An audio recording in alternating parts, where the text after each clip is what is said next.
नमस्कार, प्रियंकाज फूड कॉर्नरमध्ये आपलं स्वागत आहे। तर आज आपण पाहणार आहोत चिकन दम बिर्याणी कशी बनवायची ते। चिकन दम बिर्याणी बनवायची एकदम सगळ्यात सोपी पद्धत मी आज तुम्हाला सांगणार आहे। हॉटेलसारखी चव देणारी घरगुती चिकन बिर्याणी कशी बनवायची ते आज आपण पाहणार आहोत।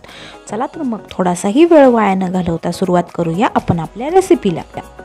त्यासाठी मी इथे सर्वप्रथम अर्धा किलो चिकन घेतलेलं आहे आणि हे चिकन मी व्यवस्थित 2 ते 3 पाण्याने धुवून घेतलेलं आहे। यामध्ये आपल्याला 1 चम्मच हळद, 2 चम्मच लसण अद्रक आणि कोथिंबीरीची पेस्ट, 1 वाटी ताजं दही, 2 चम्मच गोडा मसाला, 1 चम्मच मिरेपूड, 1.5 चम्मच गरम मसाला, त्यासोबतच 2 चम्मच धने पावडर, 2 चम्मच लाल तिखट आणि चवीनुसार थोडंसं मीठ घालायचं आहे। हे सगळे मसाले आपल्याला व्यवस्थित मिक्स करून घ्यायचे आहेत। मिक्स करून झाल्यानंतर यामध्ये आपल्याला 1 चम्मच चिकन मसाला आणि 2 चम्मच चिकन बिर्याणी मसाला घालायचा आहे। हे मसाले घातल्यानंतर सर्व मसाले परत अजून एकदा व्यवस्थित मिक्स करून घ्यायचे आहेत आणि कमीत कमी 1 तासासाठी मॅरिनेट करायला ठेवायचं आहे। चिकन मॅरिनेट होईपर्यंत आपण तांदूळ भिजू घालून घेऊया। अर्धा किलो चिकनसाठी मी इथे पाऊण किलो तांदूळ घेतलेले आहेत। तांदूळ मी इथे व्यवस्थित स्वच्छ पाण्याने धुवून घेतलेले आहेत आणि तांदळामध्ये 3 ते 4 ग्लास पाणी घालायचं आहे। तांदूळ हा भिजून फुगतो, त्यामुळे त्यामध्ये पाणी कमी पडता कामा नये। त्यामुळे तांदूळ भिजवताना पाण्याचं प्रमाण हे आपल्याला थोडंसं जास्त ठेवायचं आहे आणि हा तांदूळ आपल्याला कमीत कमी अर्धा तास भिजत घालत ठेवायचा आहे। सर्वप्रथम आपण भात तयार करून घेऊया। त्यासाठी मी इथे एका मोठ्या पातेल्यामध्ये 4 चम्मच तेल घेतलेलं आहे। या तेलामध्ये 8 ते 10 लवंगा, 8 ते 10 मिरे, त्यासोबतच 2 इंच दालचिनीचे तुकडे, 3 ते 4 तेजपत्त्याची पाने घालून तेलामध्ये थोडंसं फ्राय करून घ्यायचं आहे। मसाले तेलामध्ये फ्राय झाल्यानंतर यामध्ये आपण भिजत घातलेला तांदूळ घालायचा आहे। आपण पाहू शकतो आपला तांदूळ व्यवस्थित असा भिजलेला आहे आणि छान फुगलेलाही आहे। हा सगळा तांदूळ आपल्याला तेलामध्ये टाकायचा आहे। तांदूळ तेलामध्ये टाकल्यानंतर 2 ते 3 मिनिटं आपल्याला हा सगळा तांदूळ तेलामध्ये व्यवस्थित फ्राय करून घ्यायचा आहे। 3 मिनिटं तांदूळ फ्राय केल्यानंतर यामध्ये आपल्याला गरम पाणी घालायचं आहे। आपल्याला इथे 3 ते 4 ग्लास पाणी घालायचं आहे। पाणी घातल्यावर चवीपुरतं थोडंसं मीठ घालून 20 ते 25 मिनिटं हा तांदूळ आपल्याला लो टू मीडियम फ्लेमवर झाकून ठेवून शिजायला ठेवायचा आहे। 25 मिनिटांनंतर आपण पाहू शकतो आपला तांदूळ लो टू मीडियम फ्लेमवर व्यवस्थित असा शिजलेला आहे। जर तुम्हाला तांदूळ कच्चा वाटत असेल तर यामध्ये आपल्याला 1 ग्लास गरम पाणी घालायचं आहे आणि परत 5 ते 10 मिनिटांसाठी हा तांदूळ आपल्याला शिजायला ठेवायचा आहे।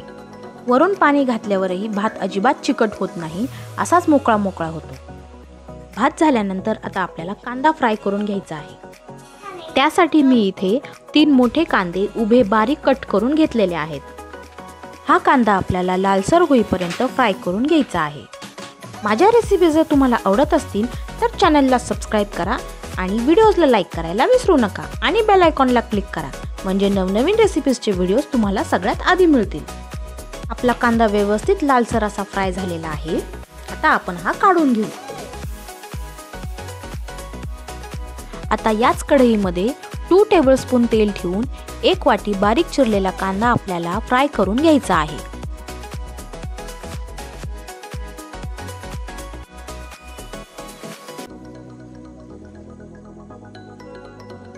कांद्याला थोडासा लालसर कलर आला की यामध्ये आपल्याला 3 मध्यम आकाराचे टोमॅटो उभे कट करून घ्यायचे आहेत आणि ते या कांद्यामध्ये घालायचे आहेत आणि व्यवस्थित फ्राय करून घ्यायचं आहे।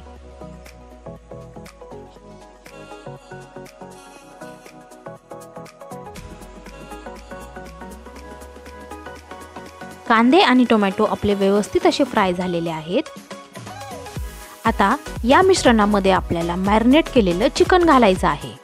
चिकन मॅरिनेट करण्यासाठी जर तुम्ही याला फ्रीजमध्ये ठेवलं असेल तर शिजायला घालायच्या अर्धा तास आधी तुम्ही हे चिकन फ्रीजमध्ये काढून ठेवायचं आहे आणि त्यानंतर आपल्याला शिजायला घालायचं आहे, म्हणजे चिकन व्यवस्थित शिजल्या जाईल. 1 तासासाठी जर आपल्याला चिकन मॅरिनेट करायचं असेल तर या चिकनला आपल्याला फ्रीजमध्ये ठेवायची गरज पडत नाही. जर 1 तासाच्या वर आपल्याला चिकन मॅरिनेट करायला ठेवायचं असेल तर आपल्याला चिकनला फ्रीजमध्ये ठेवावं लागतं. हे चिकन आपल्याला व्यवस्थित तेलामध्ये फ्राय करून घ्यायचं आहे आणि थोडंसंही पाणी न घालता आपल्याला चिकन असं झाकून ठेवून शिजवायचं आहे. 20 मिनिटांनंतर आपण पाहूया आपलं चिकन शिजलं आहे का नाही ते. आपलं चिकन व्यवस्थित असं शिजलेलं आहे आणि जर तुमचं चिकन जर शिजलेलं नसेल तर यामध्ये तुम्ही थोडंसं अर्धा ग्लास गरम पाणी घालायचं आहे आणि परत 10 मिनिटं चिकन शिजायला ठेवायचं आहे. आपलं चिकन शिजलेलं आहे. आता आपल्याला हे चिकन एका दुसऱ्या भांड्यामध्ये काढून घ्यायचं आहे आणि थोडासा मसाला आपल्याला कढईमध्ये तसाच ठेवायचा आहे. आता हे आपण काढलेलं चिकन आणि आपण तयार केलेला कांदा आणि तयार केलेला भात या सगळ्याचा वापर करून आपल्याला बिर्याणीचे लेयर्स तयार करून घ्यायचे आहेत. आपला भात थंड झाल्यानंतर आपण याला व्यवस्थित मोकळं करून घेतलेला आहे आणि हा मोकळा झालेला भात आपल्याला सगळ्यात आधी कढईमध्ये लेयरसाठी टाकायचा आहे. त्यावर फ्राय केलेला थोडासा कांदा घालायचा आहे आणि थोडीशी कोथिंबीर घालायची आहे. कोथिंबीर घातल्यानंतर यावर आपल्याला थोडासा चिकनची लेयर टाकायची आहे. चिकनची लेयर टाकल्यानंतर परत एकदा आपल्याला भाताची लेयर टाकायची आहे. आपण पाहू शकतो आपला भात व्यवस्थित असा शिजलेला आहे आणि अतिशय छान मोकळा झालेला आहे.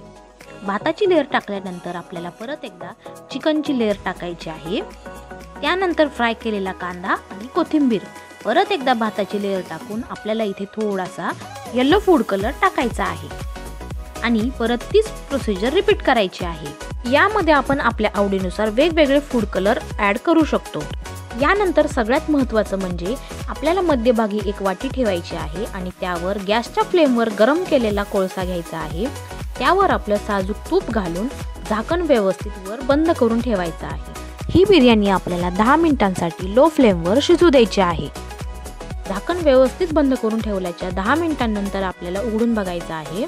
कोळशाचा धूर एकदम व्यवस्थित बसलेला आहे आणि आपली बिर्याणी एकदम छान तयार झालेली आहे आणि आपली हॉटेलसारखी चव देणारी घरगुती चिकन दम बिर्याणी तयार आहे. आवडली ना रेसिपी आवडली असल्यास करून पहा आणि मला कमेंटमध्ये सांगा कशी झाली होती ते. थँक्यू.